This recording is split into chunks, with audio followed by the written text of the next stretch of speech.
1 Samuel 4-6. And Samuel's word came to all Israel. The Philistines captured the ark. Now the Israelites went out to fight against the Philistines. The Israelites camped at Ebenezer, and the Philistines at Aphek. The Philistines deployed their forces to meet Israel, and as the battle spread, Israel was defeated by the Philistines, who killed about 4,000 of them on the battlefield. When the soldiers returned to camp, the elders of Israel asked, "Why did the Lord bring defeat on us today before the Philistines? Let us bring the ark of the Lord's covenant from Shiloh, so that he may go with us and save us from the hand of our enemies." So the people sent men to Shiloh, and they brought back the ark of the covenant of the Lord Almighty, who is enthroned between the cherubim. And Eli's 2 sons, Hophni and Phinehas, were there with the ark of the covenant of God. When the ark of the Lord's covenant came into the camp, all Israel raised such a great shout that the ground shook. Hearing the uproar, the Philistines asked, "What's all this shouting in the Hebrew camp?" When they learned that the ark of the Lord had come into the camp, the Philistines were afraid. "A god has come into the camp," they said. "Oh no, nothing like this has happened before. We're doomed. Who will deliver us from the hand of these mighty gods? They are the gods who struck the Egyptians with all kinds of plagues in the wilderness. Be strong, Philistines. Be men, or you'll be subject to the Hebrews, as they have been to you. Be men and fight." So the Philistines fought, and the Israelites were defeated, and every man fled to his tent. The slaughter was very great. Israel lost 30,000 foot soldiers. The ark of God was captured, and Eli's 2 sons, Hophni and Phinehas, died. Death of Eli. That same day a Benjamite ran from the battle line and went to Shiloh with his clothes torn and dust on his head. When he arrived, there was Eli sitting on his chair by the side of the road, watching, because his heart feared for the ark of God. When the man entered the town and told what had happened, the whole town sent up a cry. Eli heard the outcry and asked, "What is the meaning of this uproar?" The man hurried over to Eli, who was 98 years old, and whose eyes had failed so that he could not see. He told Eli, "I have just come from the battle line. I fled from it this very day." Eli asked, "What happened, my son?" The man who brought the news replied, "Israel fled before the Philistines, and the army has suffered heavy losses. Also your 2 sons, Hophni and Phinehas, are dead, and the ark of God has been captured." When he mentioned the ark of God, Eli fell backward off his chair by the side of the gate. His neck was broken, and he died, for he was an old man, and he was heavy. He had led Israel 40 years. His daughter-in-law, the wife of Phinehas, was pregnant and near the time of delivery. When she heard the news that the ark of God had been captured and that her father-in-law and her husband were dead, she went into labor and gave birth, but was overcome by her labor pains. As she was dying, the women attending her said, "Don't despair. You have given birth to a son." But she did not respond or pay any attention. She named the boy Ichabod, saying, "The glory has departed from Israel," because of the capture of the ark of God and the deaths of her father-in-law and her husband. She said, "The glory has departed from Israel, for the ark of God has been captured." The ark in Ashdod and Ekron. After the Philistines had captured the ark of God, they took it from Ebenezer to Ashdod. Then they carried the ark into Dagon's temple and set it beside Dagon. When the people of Ashdod rose early the next day, there was Dagon fallen on his face on the ground before the ark of the Lord. They took Dagon and put him back in his place. But the following morning when they rose, there was Dagon fallen on his face on the ground before the ark of the Lord. His head and hands had been broken off and were lying on the threshold. Only his body remained. That is why to this day neither the priests of Dagon nor any others who enter Dagon's temple at Ashdod step on the threshold. The Lord's hand was heavy on the people of Ashdod and its vicinity. He brought devastation on them and afflicted them with tumors.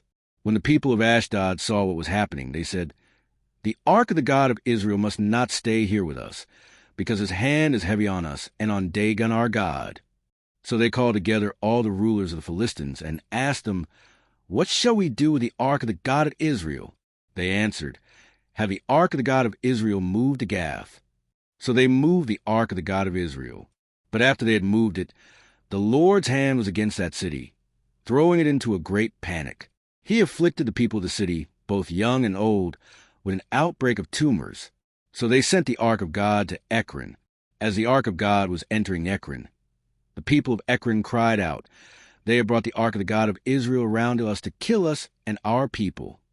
So they called together all the rulers of the Philistines and said, "Send the ark of the God of Israel away. Let it go back to its own place, or it will kill us and our people." For death had filled the city with panic. God's hand was very heavy on it. Those who did not die were afflicted with tumors, and the outcry of the city went up to heaven. The ark returned to Israel. When the ark of the Lord had been in Philistine territory 7 months, the Philistines called for the priests and the diviners and said, "What shall we do with the ark of the Lord? Tell us how we should send it back to its place." They answered, "If you return the ark of the God of Israel, do not send it back to him without a gift. By all means send a guilt offering to him.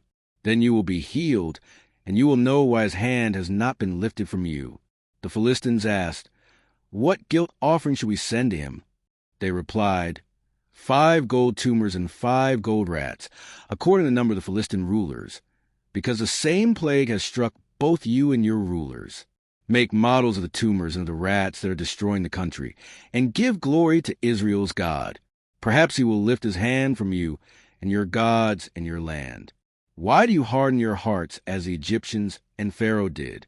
When Israel's God dealt harshly with them, did they not send the Israelites out so they could go on their way?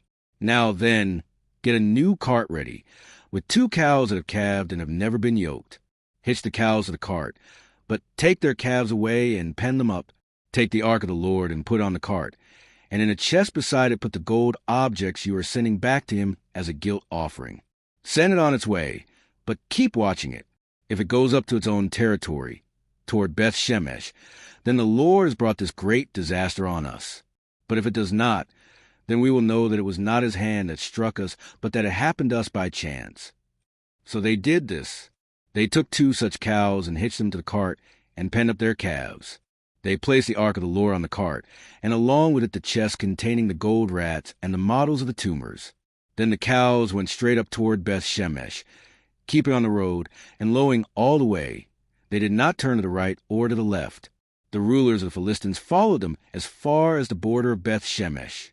Now the people of Beth Shemesh were harvesting their wheat in the valley, and when they looked up and saw the ark, they rejoiced at the sight.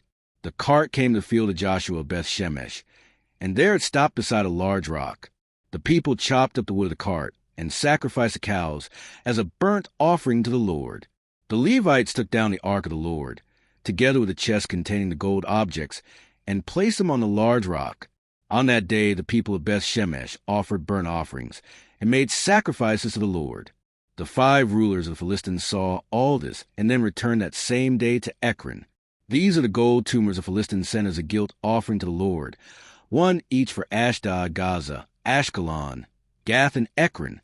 And the number of the gold rats was according to the number of Philistine towns belonging to the 5 rulers, the fortified towns with their country villages. The large rock on which the Levites set the ark of the Lord is a witness to this day in the field of Joshua of Beth Shemesh. But God struck down some of the inhabitants of Beth Shemesh, putting 70 of them to death because they looked into the ark of the Lord. The people mourned because of the heavy blow the Lord had dealt them. And the people of Beth Shemesh asked, "Who can stand in the presence of the Lord, this holy God? To whom will the ark go up from here?" Then they sent messengers to the people of Kiriath Jearim, saying, "The Philistines have returned the ark of the Lord. Come down and take it up to your town."